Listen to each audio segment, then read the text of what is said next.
أهل الكتاب إلا بالتي هي أحسن إلا الذين ظلموا منهم وقولوا آمنا بالذي أنزل إلينا وأنزل إليكم وإلهنا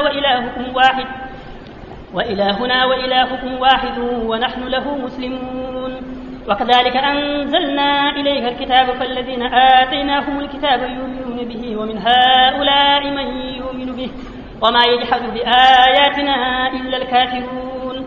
وما كنت تتلو من قبله من كتاب ولا تخطه بيمينك إذا لارتاب المبطلون بل هو آيات بينات في صدور الذين أوتوا العلم وما يجحد بآياتنا إلا الظالمون.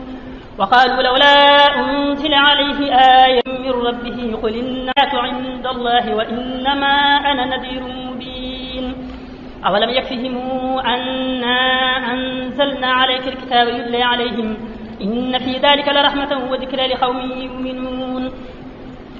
قل كفى بالله بيني وبينكم شهيدا يعلم ما في السماوات والأرض والذين آمنوا بالباطل وكفروا بالله أولئك هم الخاسرون. ويستعجلونك بالعذاب ولولا أجل مسمى لجاءهم العذاب ولياتينهم بغتة وهم لا يشعرون. يستعجلونك بالعذاب وإن جهنم لمحيطة بالكافرين يوم يغشاهم العذاب من فوقهم ومن تحت أرجلهم ويقول ذوقوا ما كنتم تعملون.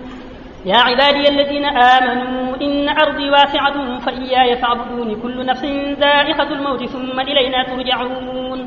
والذين آمنوا وعملوا الصالحات لنبوئنهم من الجنة غرفا تجري من تحتها الأنهار خالدين فيها نعم أجر العاملين الذين صبروا وعلى ربهم يتوكلون. وكأي من دابة لا تحمل رزقها الله يرزقها وإياكم وهو السميع العليم. ولئن سألتهم من خلق السماوات والأرض وسخر الشمس والقمر ليقولن الله فأنى يؤفكون. الله يبسط الرزق لمن يشاء من عباده ويقدر له إن الله بكل شيء عليم. ولئن سألتهم من نزل من السماء ماء فأحيا به الأرض من بعد موتها ليقولن الله قل الحمد لله بل أكثرهم لا يعقلون.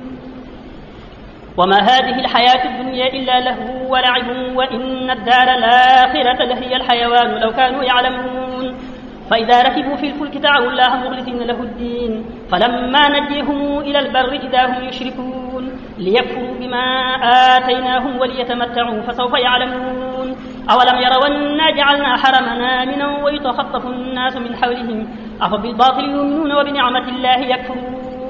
ومن أظلم ممن افترى على الله كذبا أو كذب بالحق لما جاءه أليس في جهنم مثوى للكافرين. والذين جاهدوا فينا لنهدينهم سبلنا وإن الله لمع المحسنين. بسم الله الرحمن الرحيم ألف لام ميم غلبت الروم في أدنى الأرض وهم من بعد غلبهم سيغلبون في بضع سنين لله الأمر من قبل ومن بعد ويومئذ يفرح المؤمنون بنصر الله ينصر من يشاء وهو العزيز الرحيم. وعد الله لا يخلف الله وعده ولكن أكثر الناس لا يعلمون ظاهرا من الحياة الدنيا وهم عن الآخرة هم غافلون.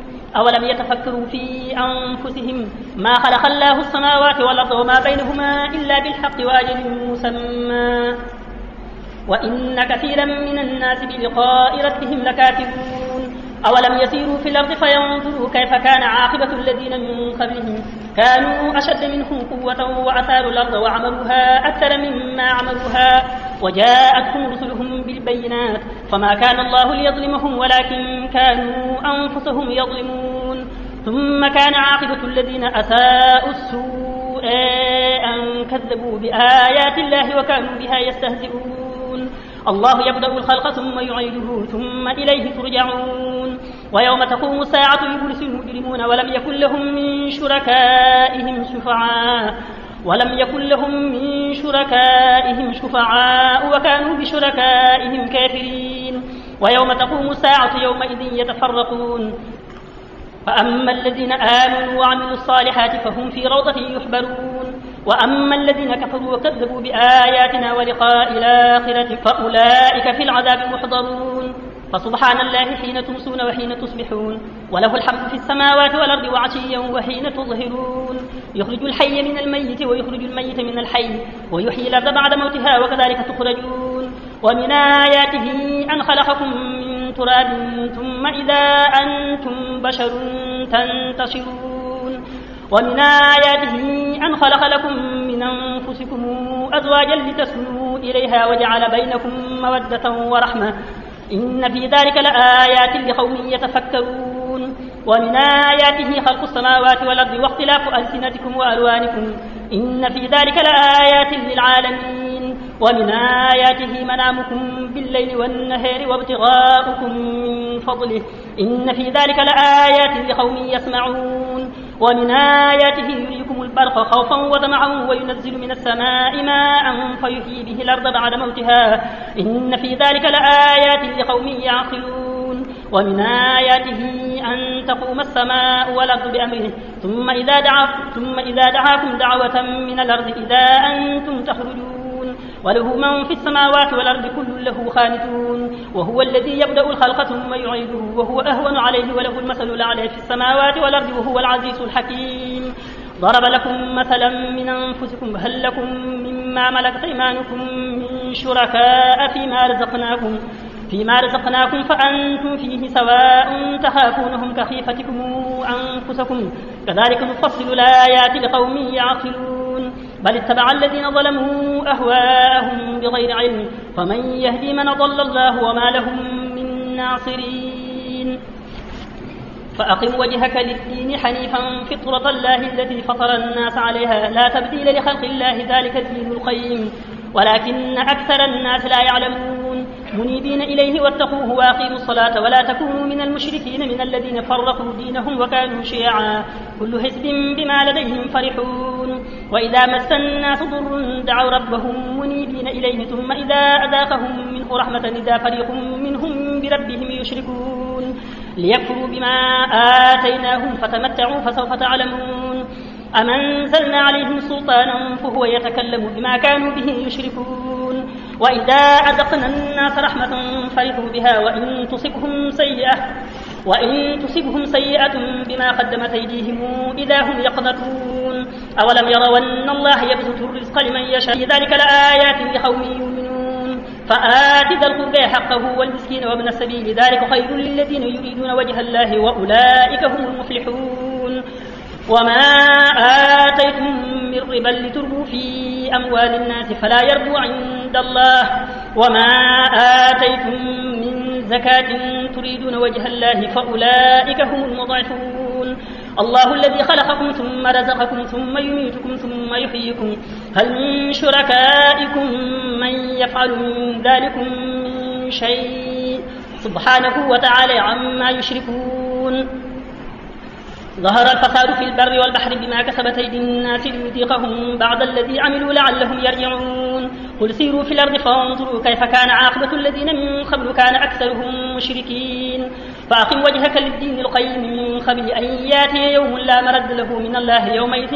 يصدعون من كفر فعليه كفره ومن عمل صالحا فلأنفسهم يمهدون ليجزي الذين آمنوا وعملوا الصالحات من فضله إنه لا يحب الكافرين ومن آياته أن يرسل الرياح مبشرات وليذيقكم من رحمته ولتجري الفلك بأمره ولتبتغوا من فضله ولعلكم تشكرون ولقد أرسلنا من قبلك رسلا إلى قومهم فجاءوهم بالبينات فانتقمنا من الذين أجرموا وكان حقا علينا نصر المؤمنين الله الذي يرسل الرياح فتصير سحابا فيبسطه في السماء كيف يشاء ويجعله كسفا فترى الودق يخرج من خلاله فإذا أصاب به من يشاء من عباده إذا هم يستبشرون وإن كانوا من قبل أن ينزل عليهم من قبله لمبلسين فانظر إلى أثر رحمة الله كيف يحيي الأرض بعد موتها إن ذلك لمحيي الموتى وهو على كل شيء قيطلنا ريحا فرأوه مصفرا لظلوا من بعده يكفرون فإنك لا تسمع الموتى ولا تسمع الصم الدعاء إذا ولوا مدبرين وما أنت بهادي العمي عن ضلالتهم إن تسمع إلا من يؤمن بآياتنا فهم مسلمون الله الذي خلقكم من ضعف ثم جعل من بعد ضعف قوة ثم جعل من بعد قوة ضعفا وشيبة يخلق ما يشاء وهو العليم الخبير ويوم تقوم الساعة يقسم المجرمون ما لبثوا غير ساعة كذلك كانوا يؤفكون. وقال الذين أوتوا العلم والإيمان لقد لبثتم في كتاب الله إلى يوم البعث فهذا يوم البعث ولكنكم كنتم لا تعلمون. فيومئذ لا تنفع الذين ظلموا معذرتهم ولا هم يستعتبون. ولقد ضربنا للناس في هذا القرآن من كل مثل ولئن جئتهم بآية ليقولن الذين كفروا إن أنتم إلا مبطلون. كذلك يطبع الله على قلوب الذين لا يعلمون. فاصبر إن وعد الله حق ولا يستخفنك الذين لا يوقنون. بسم الله الرحمن الرحيم. ألف لام ميم. تلك آيات الكتاب الحكيم هدى ورحمة للمحسنين الذين يقيمون الصلاة ويؤتون الزكاة وهم بالآخرة هم يوقنون. أولئك على هدى من ربهم وأولئك هم المفلحون. ومن الناس من يشتري لهو الحديث ليضل عن سبيل الله بغير علم ويتخذها هزؤا أولئك لهم عذاب مهين. وإذا تتلى عليه آياتنا ولى مستكبرا كأن لم يسمعها كأن في أذنيه وقرا فبشره بعذاب أليم. إن الذين آمنوا وعملوا الصالحات لهم جنات النعيم خالدين فيها وعد الله حقا وهو العزيز الحكيم. خلق السماوات بغير عمد ترونها وألقى في الأرض رواسي أن تميد بكم وبث فيها من كل دابة وأنزلنا من السماء ماء فأنبتنا فيها من كل زوج كريم. هذا خلق الله فأروني ماذا خلق الذين من دونه بل الظالمون في ضلال مبين. ولقد آتينا لقمان الحكمة أن اشكر لله ومن يشكر فإنما يشكر لنفسه ومن كفر فإن الله غني حميد. وإذ قال لقمان لابنه وهو يعظه يا بني لا تشرك بالله إن الشرك لظلم عظيم. ووصينا الإنسان بوالديه حملته أمه وهنا على وهن وفصاله في عامين أن اشكر لي ولوالديك إلي المصير. وإن جاهداك على أن تشرك بي ما ليس لك به علم فلا تطعهما وصاحبهما في الدنيا معروفا واتبع سبيل من أناب إلي ثم إلي مرجعكم فأنبئكم بما كنتم تعملون. يا بني إنها إن تك مثقال حبة من خردل فتكن في صخرة أو في السماوات أو في الأرض يأت بها الله إن الله لطيف خبير. يا بني أقم الصلاة وأمر بالمعروف وانه عن المنكر واصبر على ما أصابك إن ذلك من عزم الأمور. ولا تصاعر خدك للناس ولا تمشي في الأرض مرحا إن الله لا يحب كل مختال فخور. واقصد في مشيك واغضض من صوتك إن أنكر الأصوات لصوت الحمير. ألم تروا أن الله سخر لكم ما في السماوات وما في الأرض وأسبغ عليكم نعمه ظاهرة وباطنة ومن الناس من يجادل في الله بغير علم ولا هدى ولا كتاب منير. وإذا قيل لهم اتبعوا ما أنزل الله قالوا بل نتبع ما وجدنا عليه آباءنا أولو كان الشيطان يدعوهم إلى عذاب السعير. ومن يسلم وجهه إلى الله وهو محسن فقد استمسك بالعروة الوثقى وإلى الله عاقبة الأمور. ومن كفر فلا يحزنك كفره إلينا مرجعهم فننبئهم بما عملوا إن الله عليم بذات الصدور. نمتعهم قليلا ثم نضطرهم إلى عذاب غليظ. ولئن سألتهم من خلق السماوات والأرض ليقولن الله قل الحمد لله بل أكثرهم لا يعلمون. لله ما في السماوات والأرض إن الله هو الغني الحميد. ولو أن ما في الأرض من شجرة أقلام والبحر يمده من بعده 7 أبحر ما نفدت كلمات الله إن الله عزيز حكيم. ما خلقكم ولا بعثكم إلا كنفس واحدة إن الله سميع بصير. ألم تر أن الله يولج الليل في النهار ويولج النهار في الليل وسخر الشمس والقمر كل يجري إلى أجل مسمى وأن الله بما تعملون خبير. ذلك بأن الله هو الحق وأن ما تدعون من دونه الباطل وأن الله هو العلي الكبير. ألم تر أن الفلك تجري في البحر بنعمة الله ليريكم من آياته إن في ذلك لآيات لكل صبار شكور. وإذا غشيهم موج كالظلل دعوا الله مخلصين له الدين فلما نجيهم إلى البر فمنهم مقتصد وما يجحد بآياتنا إلا كل ختار كفور. يا أيها الناس اتقوا ربكم واخشوا من لا يجزي والد عن ولده ولا مولود هو جاز عن والده شيئا إن وعد الله حق فلا تغرنكم الحياة الدنيا ولا يغرنكم بالله الغرور. إن الله عنده علم الساعة وينزل الغيث ويعلم ما في الأرحام وما تدري نفس ماذا تكسب غدا وما تدري نفس بأي أرض تموت إن الله عليم خبير. بسم الله الرحمن الرحيم ألف لام ميم تنزيل الكتاب لا ريب فيه من رب العالمين أم يقولون افتراه بل هو الحق من ربك لتنذر قوما ما أتيهم من نذير من قبلك لعلهم يهتدون. الله الذي خلق السماوات والأرض وما بينهما في 6 أيام ثم استوى على العرش ما لكم من دونه من ولي ولا شفيع فلا تتذكرون. يدبر الأمر من السماء إلى الأرض ثم يعرج إليه في يوم كان مقداره 1000 سنة مما تعدون. ذلك عالم الغيب والشهادة العزيز الرحيم الذي أحسن كل شيء خلقه وبدأ خلق الإنسان من طين ثم جعل نسله من سلالة من ماء مهين ثم سواه ونفخ فيه من روحه وجعل لكم السمع والأبصار والأفئدة قليلا ما تشكرون. وقالوا أئذا ضللنا في الأرض إنا لفي خلق جديد بل هم بلقاء ربهم كافرون.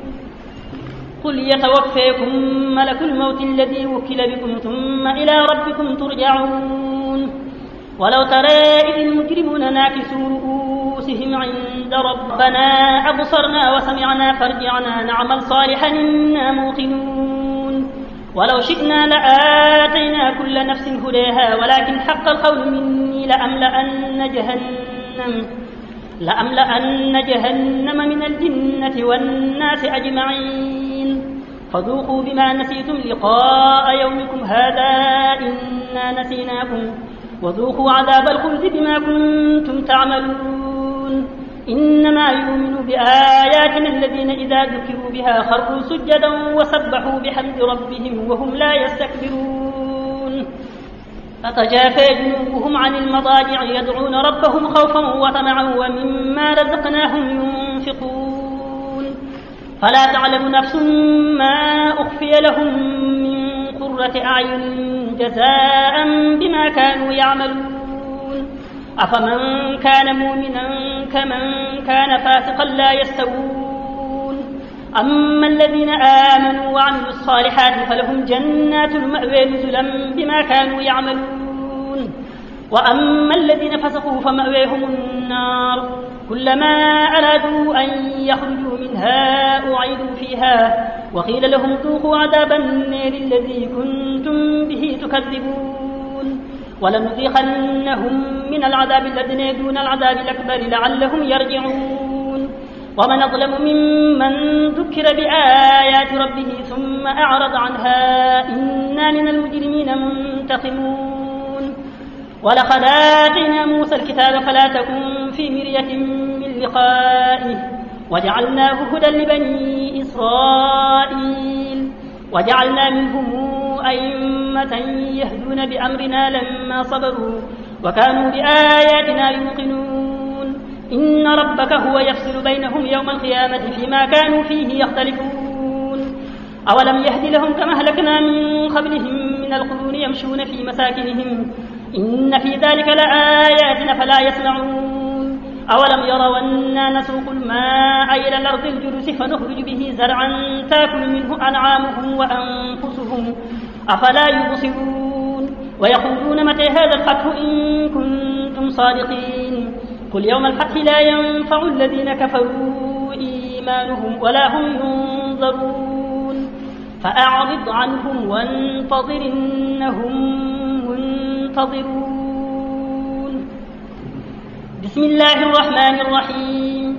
يا أيها النبي اتق الله ولا تطع الكافرين والمنافقين إن الله كان عليما حكيما واتبع ما يوحى إليك من ربك إن الله كان بما تعملون خبيرا وتوكل على الله وكفى بالله وكيلا ما جعل الله لرجل من قلبين في جوفه وما جعل أزواجكم اللاتي تظاهرون منهن أمهاتكم وما جعل أدعياءكم أبناءكم ذلكم قولكم بأفواهكم والله يقول الحق وهو يهدي السبيل ادعوهم لآبائهم هو أقسط عند الله فإن لم تعلموا آباءهم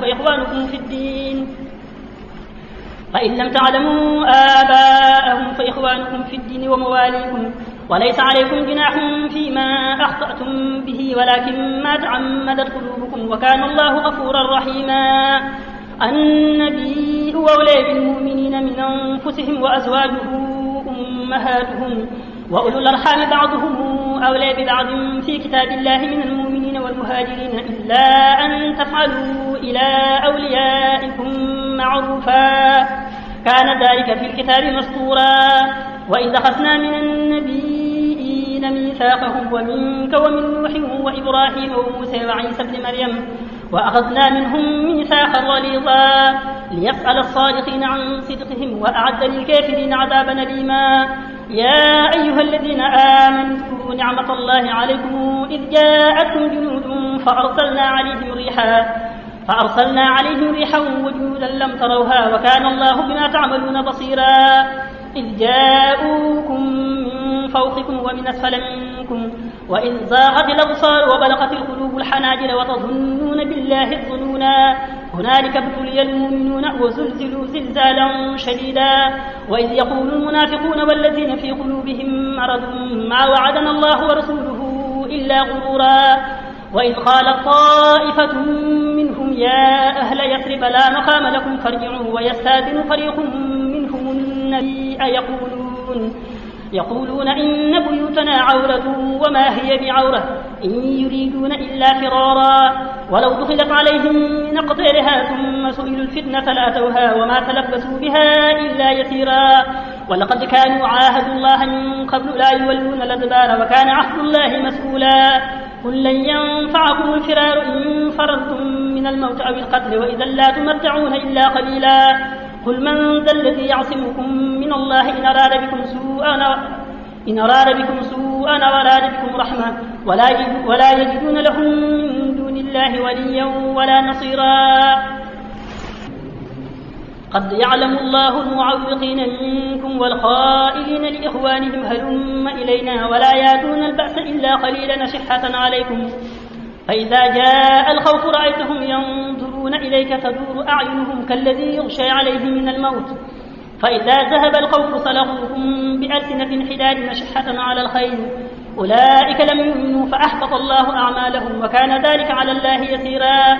يحسبون الأحزاب لم يذهبوا وإن يأتي الأحزاب يودوا لو أنهم بادون في الأعراب يسألون عن أنبائكم ولو كانوا فيكم ما قاتلوا إلا قليلا.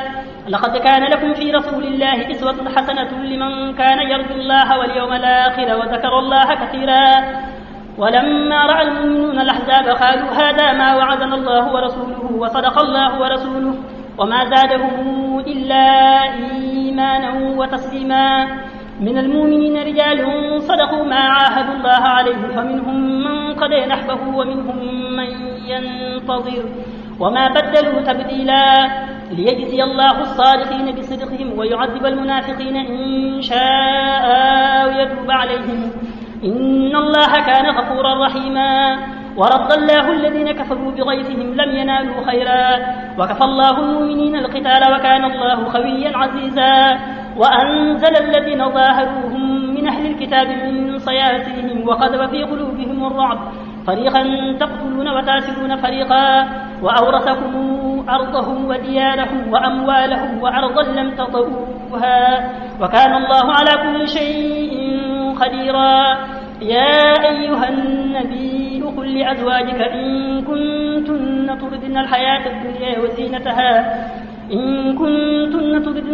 الدنيا وزينتها فتعالين أمتعكن وأسرحكن سراحا جميلا وإن كنتن تردن الله ورسوله والدار الآخرة فإن الله أعد للمحسنات منكن أجرا عظيما.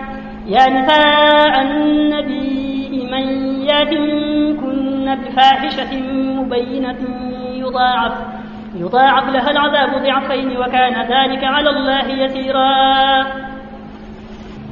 ومن يقنت منكن لله ورسوله وتعمل صالحا نؤتها أجرها مرتين وأعتدنا لها رزقا كريما.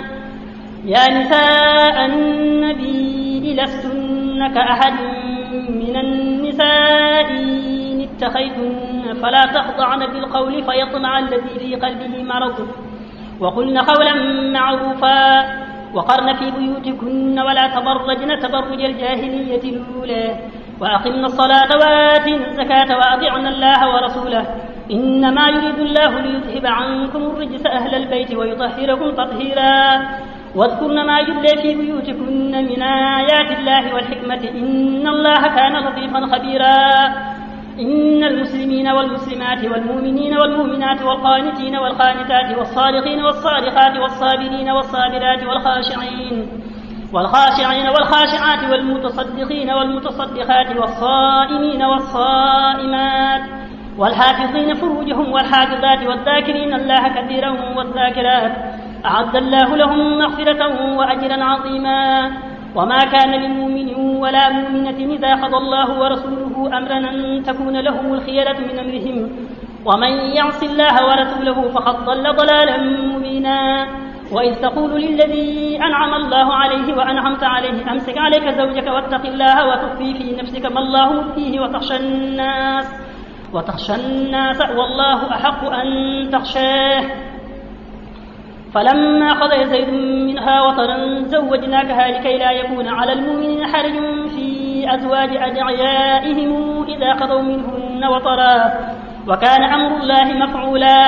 ما كان على النبي من حرج فيما فرض الله له سنة الله في الذين خلوا من قبل وكان أمر الله قدرا مقدورا. الذين يبلغون رسالات الله ويخشونه ولا يخشون أحدا إلا الله وكفى بالله حسيبا. ما كان محمد نبا أحد من رجالكم ولكن رسول الله وخاتم النبيين وكان الله بكل شيء عليما. يا أيها الذين آمنوا اذكروا الله ذكرا كثيرا وسبحوه بكرة وأصيلا. هو الذي يصلي عليكم وملائكته ليخرجكم من الظلمات إلى النور وكان بالمؤمنين رحيما. تحيتهم يوم يلقونه سلام وأعد لهم أجرا كريما. يا أيها النبي إنا أرسلناك شاهدا ومبشرا ونذيرا وداعيا إلى الله بإذنه وسراجا منيرا وبشر المؤمنين بأن لهم من الله فضلا كبيرا. ولا تطع الكافرين والمنافقين ودع عذابهم وتوكل على الله وكفى بالله وكيلا. يا أيها الذين آمنوا إذا نكحتم المؤمنات ثم طلقتموهن من قبل أن تمسوهن فما لكم عليهن من عدة تعتدونها فمتعوهن وسرحوهن سراحا جميلا.